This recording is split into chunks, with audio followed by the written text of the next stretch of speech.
In this video, we're going to talk about Spawn's new path with Houdini, how it's cloaked in mystery, or is it? I'll let you guys decide. So today we're going to do a comic book review of Spawn issue number 19 and 20, brought to you by RatedComics. Now, before we get into the content, link in description if you wish to purchase any of the comic books and or some of our other Rated Comics exclusives in this video and on our website. Support the art, support the industry. Timestamps will be in description if you wish to go from issue to issue. Also, if you like the content we're throwing out, don't forget to like and subscribe to this channel. It'll help us to make more content like this. Now, with all that being said, let's get right into the content. So we begin this issue with a news article talking about Houdini's astounding capacity and ability to escape 10 handcuffs, and concerned police are all attentive about it. So he makes his escape, but on this other side of the panel, in a bunker underneath Nagasaki, Japan, August 1945, these men of influence from religion, business, and the military focus their energies to gain aid from the army of a different emperor, one of darkness. These demons use that smoke from that flame as a portal to see through. Then this huge explosion atomic weapon happens. That ignition created a portal allowing demons through to the Earth realm. Now, somewhere in the Soviet Union several years ago, Al Simmons is looking to assassinate Yosef Volokov, and if I butchered his name, that's a Russian name. I don't speak Russian. The only Russian I speak is White Russian. Anyway, so as Al Simmons is about to pull the trigger and assassinate, he gets bombarded with all these bullets and he has to go on the run. Move that he does. He ducks and dodges, goes through the door, he's inside the door, then he gets met point blank. This gun is about to pull the trigger. In the Bowery, New York City, 5:10 in the morning, Spawn wakes up and he's like, ooh, that was a nightmare. And he looks at the shopping cart like, yo, man, that wasn't there when I went to sleep. And before he can finish the word sleep, an explosion happens and he's pissed in flames and he tells the bomber, you're meat. And then magically, this guy in a tuxedo appears and the bomber's running away like, oh God. And as Spawn's about to go to work on this bro, Houdini is like, yo, we need to talk, Hell Spawn. And Spawn's like, I can't let him get away. He blew me up. Don't worry about it. I snagged his wallet and we can find him later. For now, we have more pressing matters to discuss. Now, in this panel right here, we get an idea of who the bomber is. I mean, he's 20 years old, has his own apartment downtown, but he still brings his dirty socks home to mama. I guess they're trying to indicate how cray-cray this guy is. Now, this guy has no respect, nothing. And all these guys at this deli or at the smoke shop say to one another, when I was his age, I stayed around and supported my mother and the family. At least that kid has a good job in electronics. Yosef gets up and puts his hat on and says, speaking of jobs, I better get going to the airport. An old friend called to say that he's coming in and he has luggage that needs special care. So at the airport, Andrei Zelenko, he left his Ukrainian homeland and he brings his luggage, and you could tell there's some dangerous stuff in that luggage with his Ukrainian henchman, and there goes our boy Yosef helping out, and he knows something's about to go down. Now they plan on using his nuclear luggage for something, but now that we get a sticker that it was inspected by United States Customs, how do they let this pass by? Maybe atomic weapons were not really a thing, or maybe the US Customs was in on it, but no matter what, something's about to go down. So at Columbia University, it's a late on Saturday evening, the second day of the East-West Atomic Warfare Science and Applications Conference. Several speakers from the Eastern Bloc decide to sample the real America, and what they decide to do is they go to the Gentleman's Club up in the club to get some club and some hub, so to speak. So they start bragging about their science and their intellect bravado. And one guy's like, it's such a shame that our science will never be put to practical use. And the other guy's like, yes, ours is a dying profession. What good is it to know how to destroy the earth if we never get a chance to use it? And now these guys, these KGB spies in suits, go up behind them and they keep talking like as if they're not there. So another atomic scientist says, any spy worth his mettle will love our fusion data. And this last guy's like, did any of you meet Kadav's envoy? Now there's a man who could make all of us very wealthy. So one of the KGB convoys goes to the payphone and tells her, this is Misha, get me station chief Ivanov. Yosef, notice you're right. All that loud and crazy talk we're doing got one of our KGB shadows out of the way, and now the others are distracted. Let's head for the exit. Let's go. They all just go out of there, and this guy gets scolded like, you try to nab me, you idiot. You take your eyes off of them for 1 second and you mess it all up. So Yosef tells him, I'll see you guys back at the conference tomorrow. But there's more bars to visit. Where are you gonna go? Oh, Don't worry about that. Elsewhere, this place is known as the Overlap.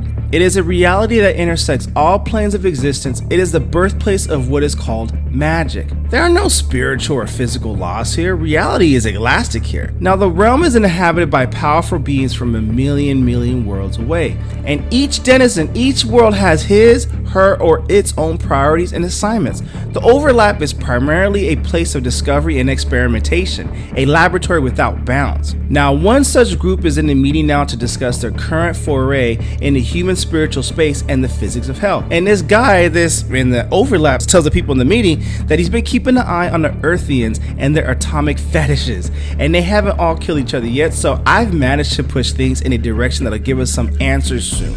Our last survey, where a hell creature was blown up, was a bust. But that's okay though. We weren't prepared for that event the way we are now. This time, I plugged a thought program into a scientist there. He'll detonate an atom bomb at the preset time. A demon, the latest hell spawn, will be near ground zero. I placed the agent there to make sure that the creature's in place, and we know the strength of the blast. So we've taken viewing precautions because of that strength of blast. And the best part is, Houdini is the agent on the scene, so we're ready to go. And this other demon's like, I trust that pest will verify the nature of the hell creature's powers and temperament first before the explosion goes off, and that will be useful information. Houdini's using one of our portal devices. I told him it's more efficient at transport than meditation, or whatever his usual methods are. So we got to make sure we get this right. He will not have time to adjust to his normal mode of transfer, and we will perish, so he cannot mess this up. So right now in Little Ukraine at midnight, Yosef comes across the bomber and he asks the bomber about Andrei Slenko. So the bomber just tells him he's in room 301, but the old man is probably passed out by now. And we see the bomber getting to work on his latest bomb, making a phone call to his friend, talking about, yo man, I blew up the alleyway and the guy chased me when he was all shooting flames. And his friend is like, yo bro, I bet you wet your pants. Like, not even bro, not even. But you know what? Tonight, I'm gonna blow up that alleyway and I'm gonna bring the heat on this one. So now Houdini and Spawn, this is the more interesting part of the comic right here. Spawn can't believe he's actually talking to Houdini because he's dead, and Houdini's like, aren't you dead? Well, it's kind of hard to believe at this point, so I don't know if I'm really talking to Houdini. And so Houdini's like, well, which part is hard to believe? That I'm a dimension traveling hyper image 10,000 times more powerful than my stage act led on to be? Or that you're invulnerable, ultra stone, horrible puppet of hell? And Spawn's like, both, I guess. So now Houdini knows good. I've tweaked his interest, or at least his curiosity at that point. So Houdini tells him, however, I didn't come here to discuss our, conditions. I'm here to speak with you about you, Hellspawn, about you and your powers. And Spawn's like, well, what do you know about my powers? You're just an escape artist. Oh no, au contraire, my friend. I'm way more than an escape artist. Are you aware how many years I spent non-magical, grueling years learning to be just an escape artist? As it turns out, those levels of concentration led to my accidental extra-dimensional discoveries. Like, for instance, I know magic, real magic, and he disappears and he reappears right in another side of Spawn. So what did you see? An illusion? A smoke pellet? Teleportation? Does it matter? That was magic. That I moved from point A to point B in a non-mundane manner. It was the result, not the method, that mattered. Even though he has assistance from those demons in the Overlap, but he's really working Spawn right now. And he tells Spawn, magic is about perception and the will's ability to alter that perception using energies. Magic is like telling a lie so convincing that even the universe believes you. And you, my friend, are a creature of magic, albeit of finite power. However, you need to exhaust your powers. That symbiotic costume can do much more work for you without you using your powers. For example, good God, look behind you, Spawn. And his chain links go behind and react. And Houdini tells him the point. You see, with only a thought, your suit attacks for you. It expends its energy, not yours. Then Houdini pulls out a bomb. Now, in the case of a bomb, your suit reacts to the threat and acted to keep you from harm without your conscious direction. Your energy is not used at all. And there's more, says Houdini. Your most important power as a creature of sorcery is manifestation. With a clear head and a strong will, you can cause your costume to make just about anything provided you understand its essence. For example, think of something small like a marble.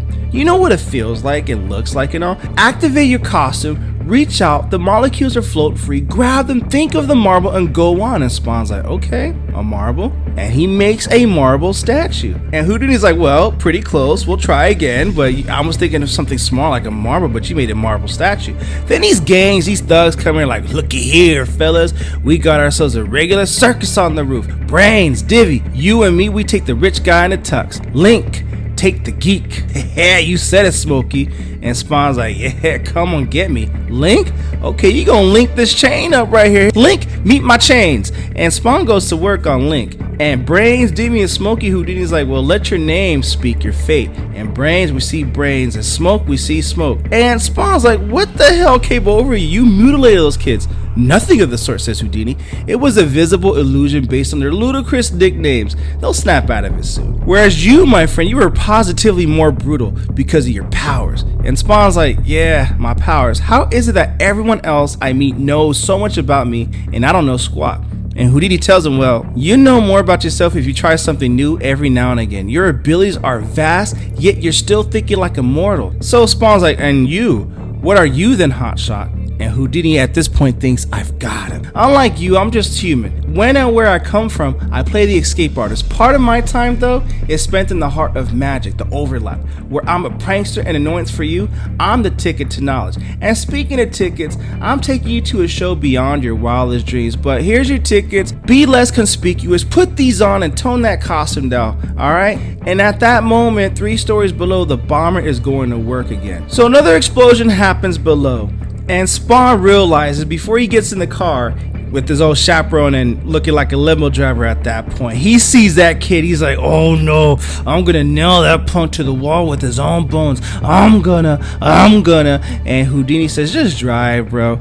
But we'll see what happens with this bomber at this point. Now, meanwhile, in Queens, New York, the home of Spawn's widow, Wanda Blake, her husband, Terry Fitzgerald, and her daughter, Cyan, it's a blissful Sunday morning. It's just 5 minutes past 5, and Terry gets a phone call, and he gets a call from from someone high up. So this person over the phone tells Terry that these people smuggled an atomic device, and customs at JFK aren't all that they could be, and they let this one slip by. So we need you out in the field. And Terry's like, yo, man, I'm not a field person. My job is to read Russian, not speak Russian. It doesn't matter. We need you on this one. So Wanda wakes up. She's asking what's going on.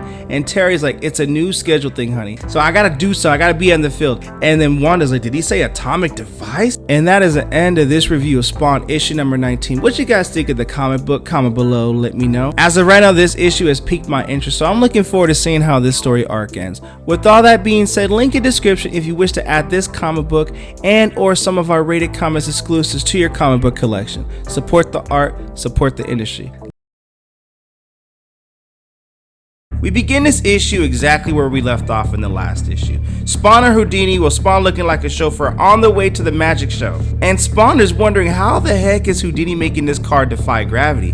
And Houdini's like, defy gravity? Nonsense. I've simply convinced gravity that the car is lighter than the air. Remember in the last issue when Houdini told Spawn magic is simply telling the universe the biggest lie, so convincing that the universe believes in it? Well, that's pretty much it, sums it up.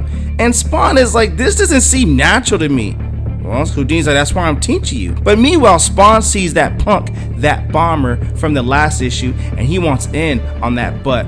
So late night, the silence of Manhattan's little Ukraine is cut by the roar of the bomber speeding car. Unknown to him, a demon and his newfound mentor are in silent pursuit. So he gets home, and this bomber just gets out the car like, yo man, that was the best explosion I did. I gotta see if I made the cut on the news. And Spawn looks at him going into his apartment like he's working for someone, the mob or somebody. And Houdini's like, who cares? We can get him later. I got 2 invites to the Magicians Club for some after hours fun. One of their boys has a trunk of mine I like to look into, so you coming? And Spawn's like, nah, bruh. I'm sticking to this kid like glue. Something will churn up. And Houdini's like, okay, bro, suit yourself, no problem. So time passes slowly. But when he was alive and a soldier, Al Simmons was used to waiting. And while he was waiting on more info about the bomber, he thought about this memory being in Monterey, California language school along with Terry. And the only way he can remember how he got through was because he met his best friend Terry, because, you know, he copied papers off of him to read. Actually, Terry is his best friend. So down below, Spawn hears Terry's voice talking to the Russians, and he asks the Russians to come inside so we can talk because he has some questions to ask them. And the Russians like, of course, it's warmer inside, come on in, and your accent needs practicing, you little spy, let us teach you. And they go to work on Terry, and Spawn has to come in and save his best friend's life. Leave him alone, Spawn says, that's my friend. Chains go out, the guns go blazing, Spawn takes all the bullets on behalf of Terry, saving his life. And Spawn just continues going to work, and he's so enraged and so pissed. If it will hurt you more, I'd kill you. So now that the damage has been done, he takes Terry out the building. So when Spawn reads Terry's files, Spawn notices, what? Yosef Volokov? He's here? I almost bagged him years ago, and I was back in the previous issue when it was clearly established that, hey, Spawn was supposed to annihilate him. He was supposed to assassinate him. It says here that he's here for some weapons conference and went AWOL, but oh my gosh, dude, okay. And now I see this Volokov in front of the punk's building, in front of this bomber's building, that's where Spawn brings Terry back into?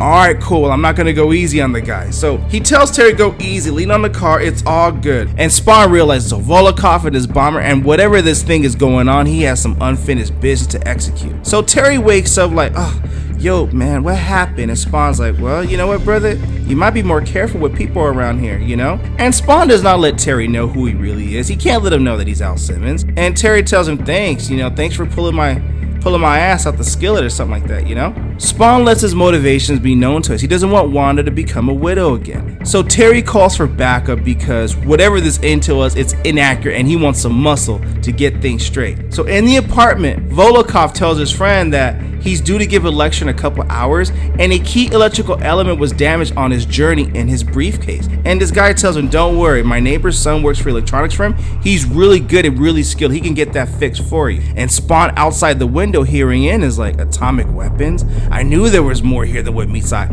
I don't know who this kid's working for, but this must be big. Terry called in some goons for that, and he sure did. So meanwhile, Terry and his goons and his muscle come in and they start investigating, and Terry is like, you know what? Forget them. After all this is going on, we have to get to Columbia ASAP. So Houdini pulls up and tells Spawn, you missed a good show, man, but nothing like the one we're going to. Hop on in. And Spawn's like, nah, we have to get to Columbia University. Something dangerous is going on. And Houdini's like, you peeked at these, didn't you? You peeked at these tickets. These tickets I got from that kid's wallet.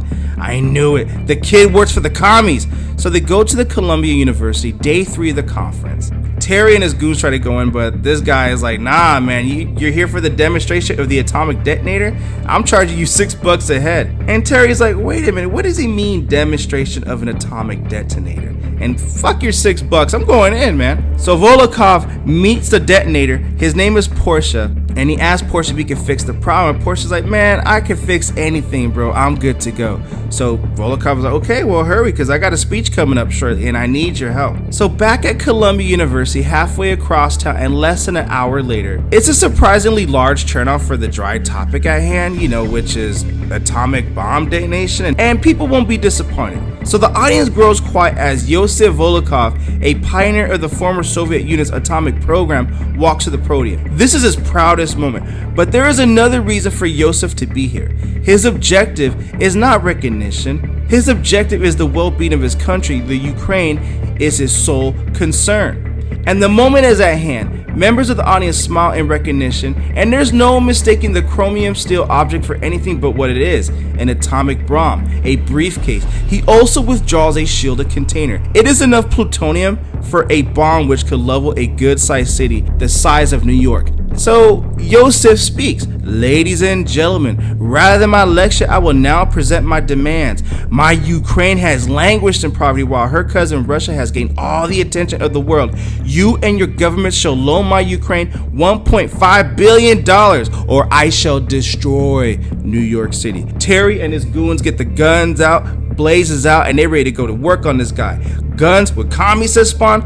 Oh, and a sorcerer with the bigger gun, says Houdini, and he's trigger happy. They're all ready to pull the trigger. So meanwhile, the overlappers have come before Prime, by far the oldest of the creatures dwelling here, and linked directly into the living realm himself. All data gathered from 1 billion universes is fed directly through this guy, so that the overlap may be nourished and thrive, and it has been going like that forever. So the other overlappers tell Prime, we will soon learn if it is possible to destroy a hell creature with the atomic bomb. Our experiment will provide us with much needed data on the physical extremes of the creature and of this Earthian as well. And as far as Houdini goes, well, you know, we've cut off the particle splitting device, and with that, we've also condemned Houdini to his end. And Prime is like, very good. I am certain you will have fresh knowledge to feed us. However, this Houdini is your own affair, alright? So back on Earth, Yosef tells everyone to remain calm. Your guns will not stop us. I'm gonna pull the trigger if I don't get my money, alright? So always the performer, Houdini starts the show with a shot fired into there, which gets everyone riled up and bricked up. That was stupid. Anyways, that was weird. So anyways, these nerves step and all these shots get fired, and Spawn has to jump in front of Terry again and save his life because he takes all the bullets for him. The exits are few and far between, and chaos ensues.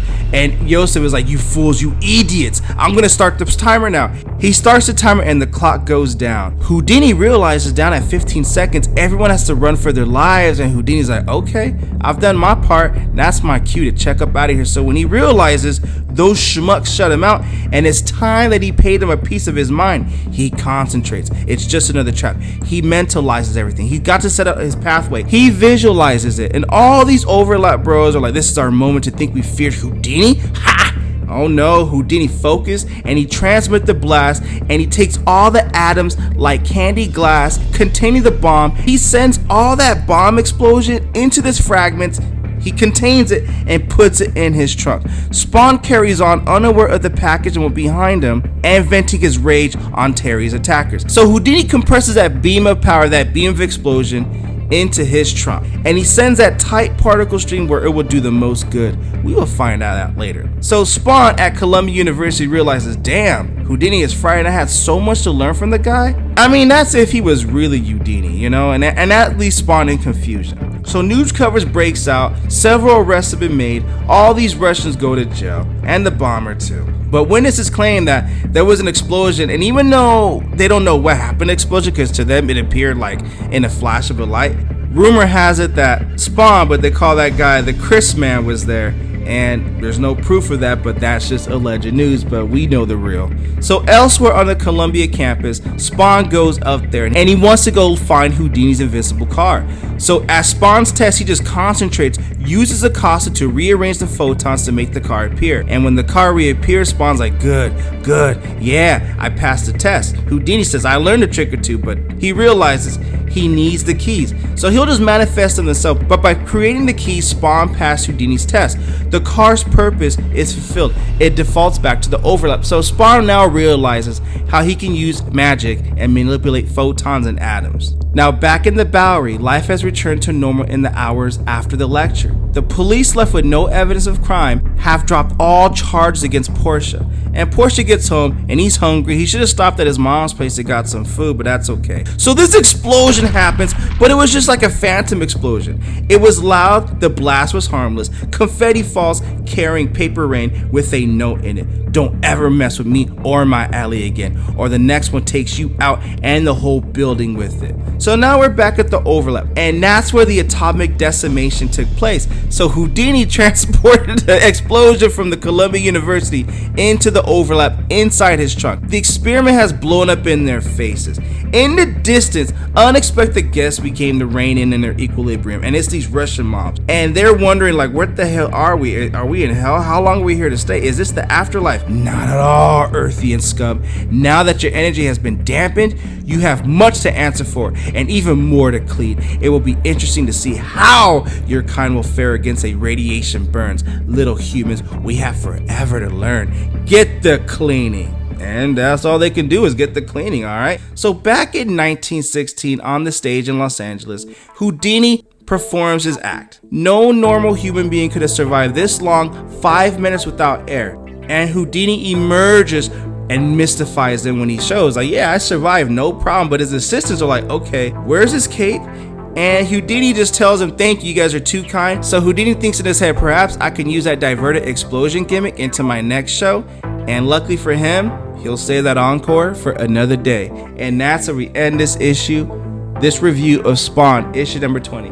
What you guys think of the comic book? Comment below, let me know. And also link in description if you wish to add this comic book and or any of our other comic books or Rated Comics exclusives to your comic book collection. Support the art, support the industry. Lastly, this review is sponsored by coffee because I do these reviews early in the morning before I take my kids to school. So if you'd like to buy your boy a cup of coffee, link in description or donate to the Super Thanks.